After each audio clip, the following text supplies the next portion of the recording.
അപ്പോൾ ഞാൻ കുറേ ആൾക്കാരുടെ പൊതിച്ചോറിൻ്റെ വീഡിയോ കണ്ടിട്ടുണ്ട്. അപ്പോൾ ഞാൻ വിചാരിക്കാറുണ്ട് പൊതിച്ചോറ് ഒന്ന് ഉണ്ടാക്കി നോക്കണം. അപ്പോൾ അങ്ങനെ ഇന്ന് ഞാൻ വിചാരിച്ചു പൊതിച്ചോറാക്കാം ഇന്ന്. അപ്പോൾ അതിനുവേണ്ട സാധനങ്ങളൊക്കെ റെഡിയാക്കിയിട്ടുണ്ട്. ആദ്യം തന്നെ നമുക്ക് ഈ പറഞ്ഞ മാതിരി ചോറിടാം. അപ്പോൾ കുറച്ച് ചോറിടുന്നുണ്ട്.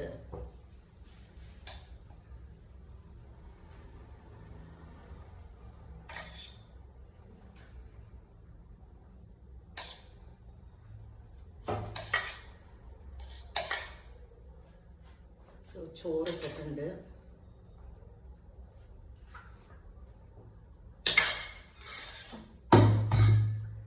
പിന്നെ ഞാൻ അതിലേക്ക് പിന്നെ ആസ് യൂഷ്വൽ നമ്മുടെ ചട്നി ചമ്മന്തി വെച്ചിട്ടുണ്ട്.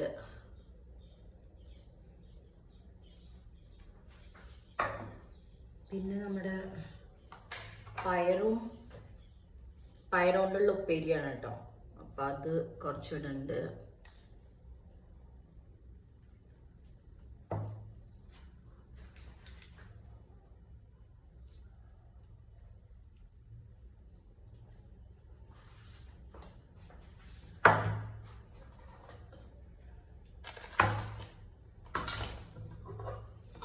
പിന്നെ കുറച്ച് അവിയലുണ്ടാക്കിയിട്ടുണ്ട്.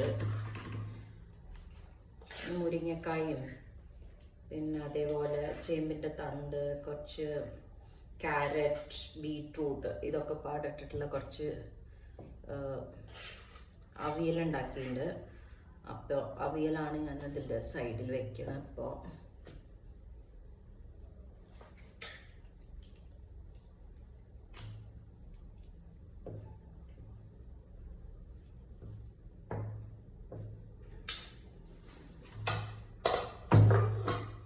പിന്നെ ആസ് യൂഷ്വൽ നമ്മൾ പറയുന്ന മാതിരി ഓംലെറ്റ്, ഒഴിച്ചുകൂടാൻ പറ്റാത്തൊരു സാധനമാണ് ഓംലെറ്റ് എന്ന് പറയില്ലേ.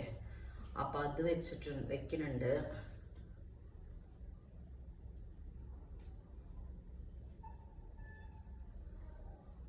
ഓംലെറ്റ് ചെറുതായിട്ടൊന്ന് പൊട്ടിപ്പോയി ഉണ്ടാക്കുന്ന സമയത്ത്, കുഴപ്പമില്ല. പിന്നെ അതൊക്കെ ഞാൻ ഇനി ഒരു പൊതിയും കൂടിയും കെട്ടാൻ വേണ്ടിയിട്ട് മീൻ വറുത്തത്, പയറുപ്പേരി, മുട്ട, പിന്നെ ചട്നി, അവിയൽ. അപ്പോൾ ഇതൊക്കെയാണ് ഞാൻ വെച്ചേക്കണത്. കുറച്ച് ദൂരത്തു നിന്നായിരുന്നു വീഡിയോ എടുത്തിരുന്നത്, അതുകൊണ്ട് കാണാൻ ബുദ്ധിമുട്ടാവും എന്ന് വിചാരിച്ചിട്ടാണ് ഒന്നും കൂടി എടുക്കുന്നത്.